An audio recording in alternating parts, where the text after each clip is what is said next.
బుల్టిలో మరో బ్రేక్ను చూసినా ఖమ్మం జిల్లా పాలేరు నవోదయ హాస్టల్లో ఓ విద్యార్థి మరణ వార్త మర్చిపోకముందే మరో విద్యార్థి తీవ్రంగా గాయపడ్డాడు. ఖమ్మం జిల్లా పోనకల్లోని బీసీ గురుకుల హాస్టల్లో మరో విద్యార్థికి తీవ్ర గాయాలు కావడంతో జిల్లా వ్యాప్తంగా తీవ్ర చర్చనీయాంశమైంది.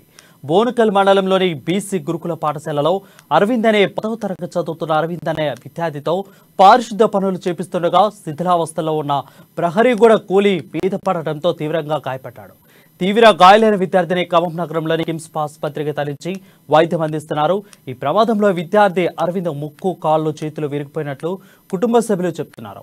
విద్యార్థి అరవింద్ విషయం తెలియడంతో పిఎస్టియు విద్యార్థి సంఘం నాయకులు ఆధ్వర్యంలో ఆసుపత్రి ముందు బటాయించారు.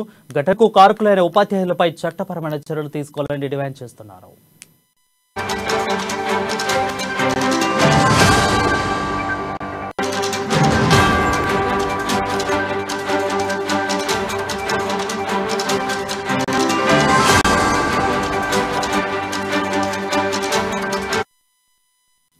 బుల్టెన్లో బ్రేక్ చూస్తున్నాం. ఖమ్మం జిల్లా పాలేరు నవోదయ హాస్టల్లో విద్యార్థి మరణ వార్త మర్చిపోకముందే మరో విద్యార్థి తీవ్రంగా గాయపడ్డారు. ఖమ్మం జిల్లా పోనకల్లోని బీసీ గురుకుల హాస్టల్లో మరో విద్యార్థి తీవ్ర గాయాలు కావడంతో జిల్లా వ్యాప్తంగా తీవ్ర చర్చనీయాంశమైంది. దీనిపై మరింత సమాచారం మా ప్రతినిధి ఉపేందర్ అందిస్తారు. ఉపేందర్, చెప్పండి. రైట్ వరుణ్, ఖమ్మం జిల్లా బోనకల్ మండలం గురుకుల పాఠశాలలో ఓ విద్యార్థికి తీవ్ర గాయాలయ్యాయి.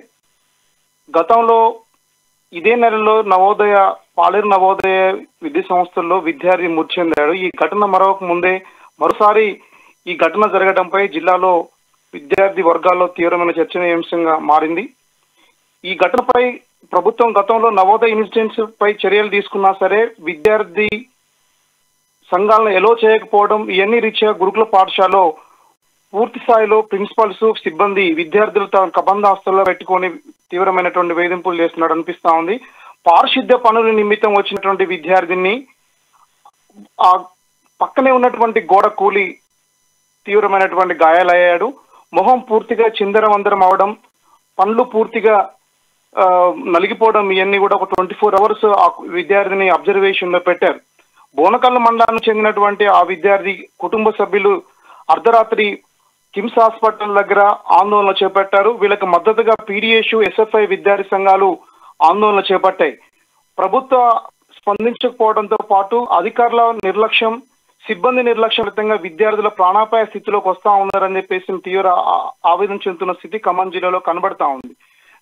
పదే విద్యార్థి సంఘాలు ఆందోళన చేస్తున్నా, ఇలాంటి సంఘటనలు జరుగుతున్నా సరే వీటిపై పూర్తి స్థాయిలో ఫుల్ స్టాప్ పెట్టేటువంటి అవకాశం ఎక్కడ కూడా జరగట్లేదు. ఈ బోనకల్ సంఘటన తీవ్ర స్థాయిలో జిల్లాలో కలిసివేసిందని చెప్పుకోవచ్చు. Varun, right, thank you Upender.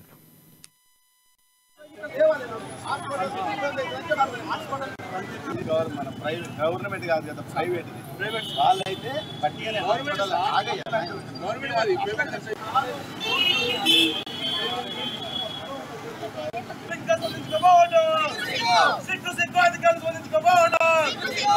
సిగ్గు అధికారులు